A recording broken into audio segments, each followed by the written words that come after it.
En el corazón de Cundinamarca, a solo 65 kilómetros de Bogotá, se encuentra Silvania, un municipio que, como muchos otros en Colombia, ha sido profundamente marcado por el conflicto armado. Entre los años 2000 y 2005, Silvania se convirtió en uno de los escenarios cruciales donde las Fuerzas Armadas Revolucionarias de Colombia, FARC, los paramilitares y las fuerzas de Estado libraron una lucha encarnizada. Mi nombre es Karina Zubieta y junto a mis compañeros Alejandra Ojeda, Joan Lazo y Cindy Martín de la carrera de Administración Pública de la ESAP Fusagasugá, presentamos este documental que explora las dinámicas y características del conflicto en Silvania durante este periodo, a través de testimonios de quienes lo vivieron y un análisis detallado de los eventos que transformaron la vida de sus habitantes. Acompáñenos en este viaje por la memoria de un pueblo que, a pesar de las cicatrices de la guerra, sigue de pie, recordando y honrando a quienes lucharon y a quienes creyeron en el camino.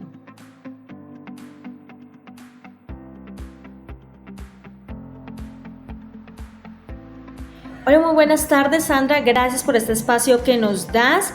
Bueno, para empezar, quisiéramos que nos cuentes hace cuánto tiempo tú vives acá en el municipio de Silvania y, bueno, de pronto tu experiencia de cómo fue esa violencia en el municipio de Silvania en el tiempo, pues, de la toma guerrillera. Buenas tardes, Cindy. Gracias por la oportunidad. Mi nombre es Sandra Cubillo, soy oriunda del municipio de Silvania. Y sí viví de cerca la época de violencia en el municipio, ya que trabajaba durante el año del 1998 al 2004, me desempeñé como secretaria de la personería de Silvania, entonces tuve que vivir de cerca esa situación.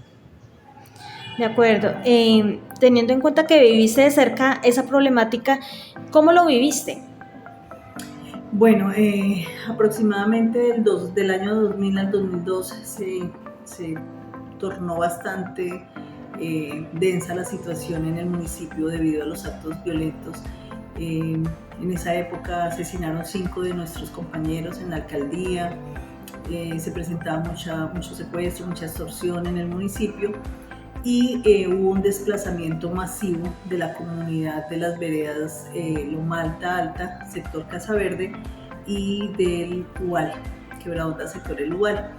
Ellos llegaron acá al casco urbano y tocó ubicarles albergues provisionales en el salón comunal del municipio y tocó pues prestarles toda la atención. Nosotros como personería lo que hacíamos también era recopilar, hacer el recaudo de las declaraciones juramentadas sobre el desplazamiento para que ellos los pudieran certificar y darle las ayudas a todas esas víctimas. De igual manera hicimos acompañamiento a las diferentes autoridades que hacían las visitas, tanto cuando había un hecho lamentable o cuando había desplazamientos masivos, venían la ONU y otras entidades internacionales y nacionales a apoyar como el desplazamiento, los trasteos a la comunidad afectada.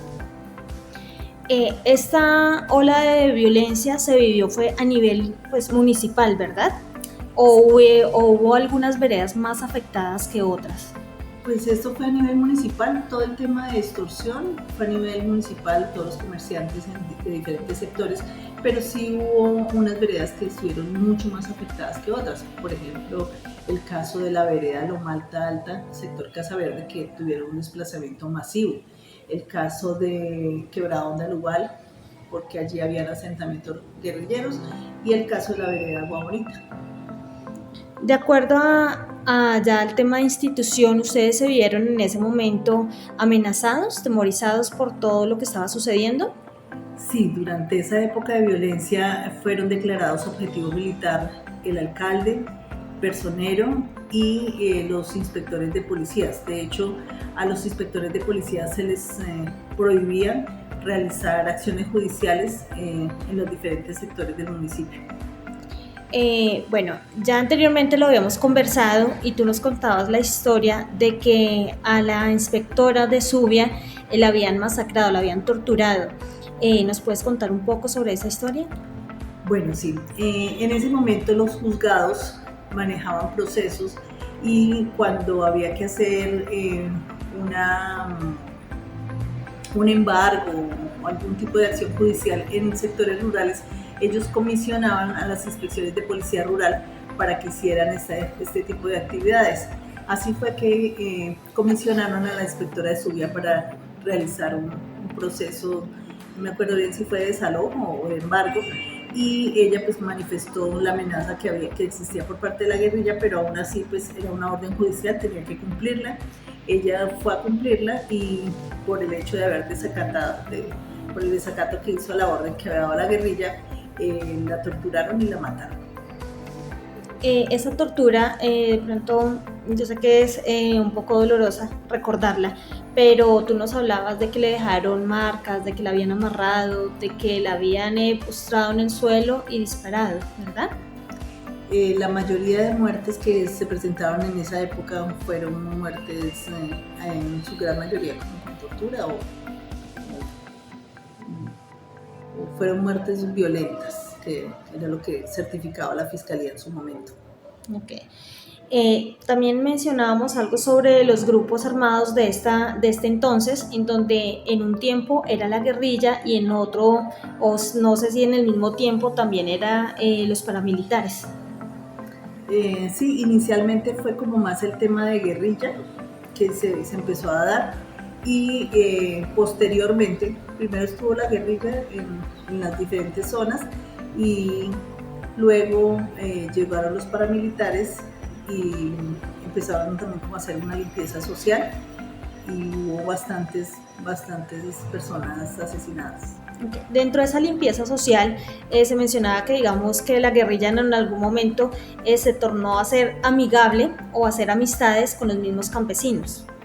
Sí, lo que manifestaban algunas personas de las que tuvieron que desplazarse era que ellos en su momento de pronto tenían un vehículo de transporte o algún tipo de producción agropecuaria o ganadera y la guerrilla les compraba o les pedía el favor de que les llevaran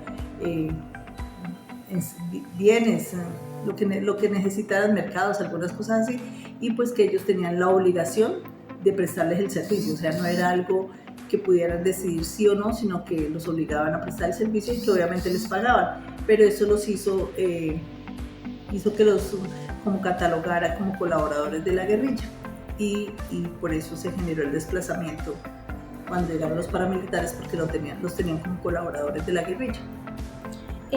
Cuéntanos, Sandra, los paramilitares, según lo conversado anteriormente, era de que eran más agresivos, o sea, no eran como tan pacíficos como la guerrilla. ¿Cómo fue ese proceso? A ver, pues en este tema de conflicto armado no hay pacíficos, todos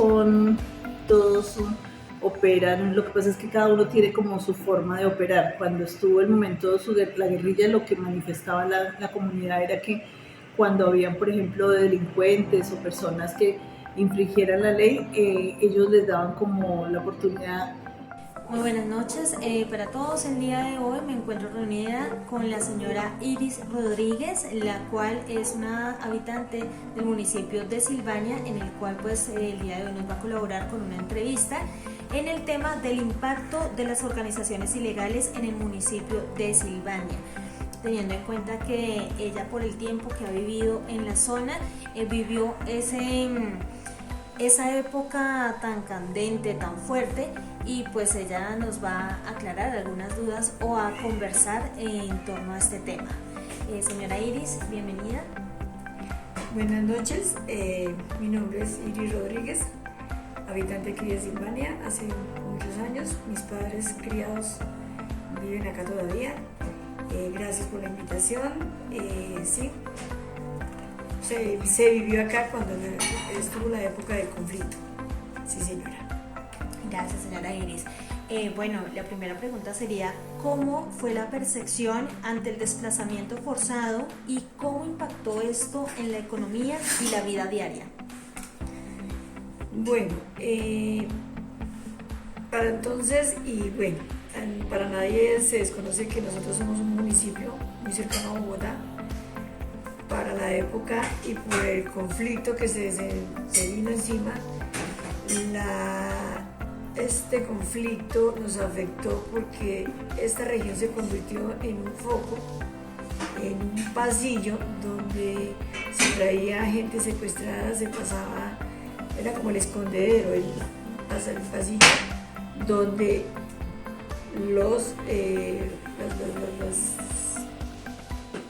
la FARO, la guerrilla, cometió muchos vejámenes.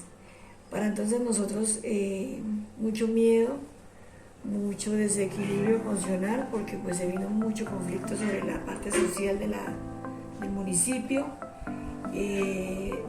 A nosotros, digamos, nos impusieron leyes y que nos tocó llevar a cabo, no solamente nosotros, la parte administrativa, la parte de la alcaldía, toda la región. Por ser tan cercano a Bogotá nos convertimos en el perfecto escondedero de ellos. Nosotros contamos con que estamos sobre las dos autopistas, la autopista la Panamericana y la que baja por San Miguel.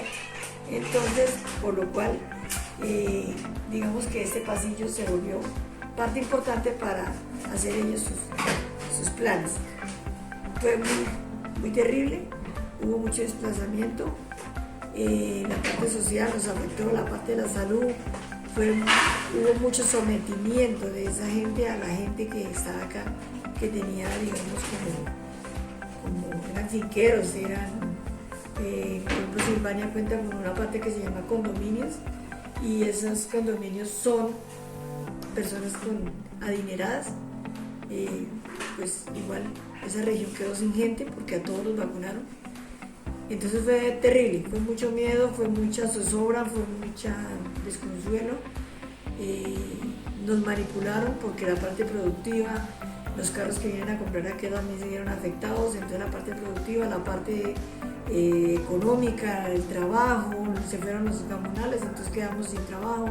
Los pequeños productores queríamos no producir más para que no nos fueran a vacunar. Otros se aliaron, entonces humillaron, como, por así decirlo, humillaron como a esos personajes. Fue un conflicto completo social. Mucha incertidumbre. Claro, señora Iris.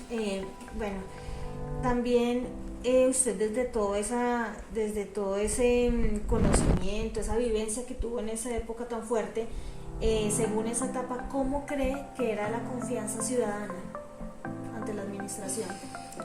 No, pues hay que tener en cuenta que por lo menos la administración se vio afectada, porque para nadie es un secreto que las alcaldías que no funcionaban por la manipulación de ellos fueron atacadas, fueron